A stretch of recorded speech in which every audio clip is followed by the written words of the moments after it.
रोज़ रोज़ के वही काम अगर आपको बहुत मुश्किल लगते हैं तो आज बहुत ही छोटी छोटी ट्रिक्स लेकिन बहुत ही कमाल की लेकर आई हूँ। तो चलिए बिना देर किए शुरू कर लेते हैं। Welcome back to Shweta kitchen and tips. तो फ्रेंड्स, सबसे पहले ट्रिक यहाँ पर मैं पापड़ी से रिलेटेड दे रही हूँ। देखिए, जब भी हम पापड़ी बनाते हैं ना, तो इस तरीके से उसे हमें प्रेस करते रहना है ताकि जो उसका शेप है वो बिल्कुल वैसा आए जैसा आप चाहते हैं, बिल्कुल सीधा सीधा सा। और दूसरा, इसको लो फ्लेम पे फ्राई कीजिए ताकि ये सौगी ना हो। ये छोटी सी ट्रिक है, इसे फॉलो ज़रूर कीजिएगा। अब दूसरी ट्रिक यहाँ पर मैं आपको दे रही हूँ इस तरीके से, जो तेल वाली बॉटल होती है उससे। तो उसका हमें एक छोटा सा पार्ट इस तरीके से काट के निकाल लेना है। और यहाँ पर जब भी हम कोई भी सब्ज़ी, मतलब साग वाली सब्ज़ी काटते हैं, तो कई बार हाथ कटने का डर होता है। तो इस तरीके से आप इससे पकड़ लीजिए और ये देखिए, इसमें इतना स्पेस बचा रहता है जिससे आपका हाथ बिल्कुल भी नहीं कटेगा। सारी सब्जियों को इस तरीके से इकट्ठा कर लीजिए और फिर आप जो इसका एक्स्ट्रा पार्ट होता है उसे काट के निकाल दीजिए और बहुत ही आराम से आप चुटकियों में ढेर सारे साग को फटाफट से काट कर तैयार कर पाएंगे सिर्फ इस बॉटल की मदद से। और जब आप पहुंच जाए तो या तो इसे इस तरीके से खिसका के पीछे कर दीजिए, या तो इसे खोल करके भी आप पीछे कर सकते हैं। ये देखिए, मैंने यहाँ पे खोलने का भी जो है इंतज़ाम कर रखा है। तो इस तरीके से बहुत ही बारीक और बहुत ही जल्दी खूब सारा साग आप काट सकते हैं इस प्लास्टिक से। तो चलिए अब देख लेते हैं अगली ट्रिक। यहाँ पर ये ट्रिक है कुकर से रिलेटेड। तो प्रेशर कुकर में जब भी हम कोई ऐसी चीज़ बनाते हैं जिसमें कि बहुत ज़्यादा मसाले वगैरह पड़ जाते हैं, या फिर कई किसी भी कारण से अगर आपके कुकर में थोड़ी भी स्मेल आ रही है, तो उसे दूर करने का बहुत अच्छा तरीका है। सबसे पहले कुकर को आप इस तरीके से रखिए, उसके बाद में आप इसमें न्यूज़पेपर डाल दीजिए। पेपर, आप न्यूज़पेपर भी ले सकते हैं, बच्चों की नोट्स जो होती है उसका भी ले सकते हैं, और इसे आपको जलाना है। 2-3 जगह इस तरीके से आप माचिस की तीली लगा दीजिए और अभी आपको कुछ नहीं करना है। जब पेपर थोड़ा-सा बचे जलने के लिए, तब आपको फटाफट से इसका ढक्कन लगा देना है। अब यहाँ पे इसे कुछ सेकंड्स के लिए छोड़ना है, लगभग 10-20 सेकंड के लिए, ताकि ये अच्छे से जल जाए। और अब इसे खोलना है। तो ये जो धुआँ है, इसकी वजह से आपके कुकर की जो बैड स्मेल है वो बिल्कुल ख़त्म हो जाएगी। अब फिर से इसकी लिड को लगा देना है और कुकर का जो ढक्कन है ना, वो भी बहुत अच्छे से गर्म आपको लगेगा। फिर 1 मिनट के बाद आप इसे खोल दीजिए और आपका जो प्रेशर कुकर है उसमें 1% भी बदबू नहीं है। ये जो जला हुआ पेपर है इसे निकाल कर फेंक दीजिए और इसको खंगला कर आप यूज़ कर सकते हैं। अब ना तो इसमें कोई बैड स्मेल आएगी और ना ही आपका कोई खाना ख़राब होगा। बहुत ही स्मोकी सा फ्लेवर आएगा जो भी आप बनाएंगे। तो उम्मीद है ट्रिक पसंद आई होगी।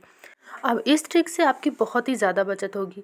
तो जब भी हम इस तरीके का बर्तन धुलने वाला स्क्रबर लाते हैं, चाहे फिर वो लोहे का हो या स्टील का हो, तो स्टार्टिंग में ना ये बहुत अच्छा बना रहता है, लेकिन फिर बहुत ही जल्दी से ये गलने लगता है, इसमें जंग लग जाती है, ख़राब हो जाता है।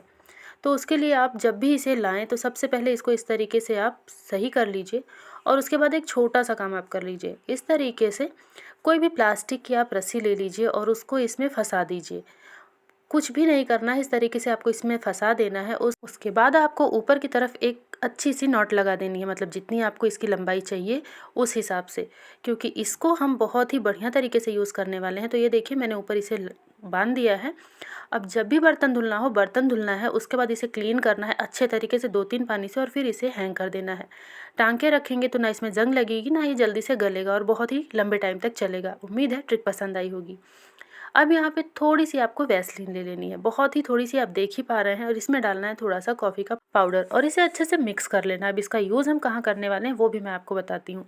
तो यहाँ पर एक कॉटन लेना और इस तरीके से ब्राउन शूज़ या फिर सैंडल या फिर हमारी चप्पलें जो भी हैं, अगर मान लीजिए घर में जैसे कि ब्लैक वाला जो होता है पॉलिश, वो तो रहता ही है, लेकिन अगर एक आध बार नहीं है या फिर ख़त्म हो गया, ये नहीं मिल रहा है, तो उस सिचुएशन में, जल्दबाजी में, आप इसका इस्तेमाल कर सकते हैं।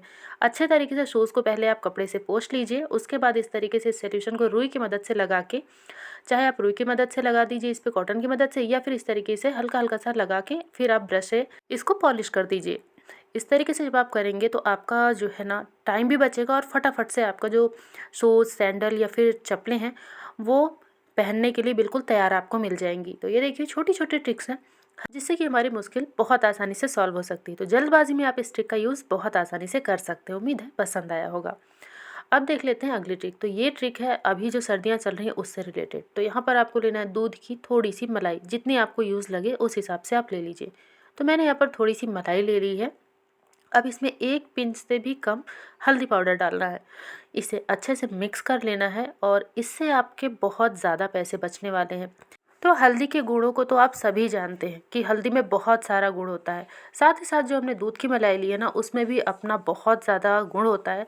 इन दोनों को ही इस तरीके से जब हम मिक्स कर लेंगे तो इसको आप इस सर्दी के मौसम में अभी बहुत सर्द हवाएं चल रही हैं, जिसकी वजह से हाथ पैर ना अजीब सा रूखा रूखा सा होता है। आप कितना भी बॉडी लोशन लगा लीजिए या कुछ भी लगा लीजिए, कितना भी महंगा प्रोडक्ट आप यूज़ कर लीजिए, इस तरीके से आप इसे रात में सोने से पहले मिक्स कर लीजिए और अच्छे तरीके से अपने हाथ पैरों पर लगा सकते हैं। यहाँ तक कि आप अपने फेस पर लगा सकते हैं। छोटे छोटे बच्चों को भी आप इसे लगाएंगे ना, इसका कोई भी साइड इफेक्ट नहीं होगा।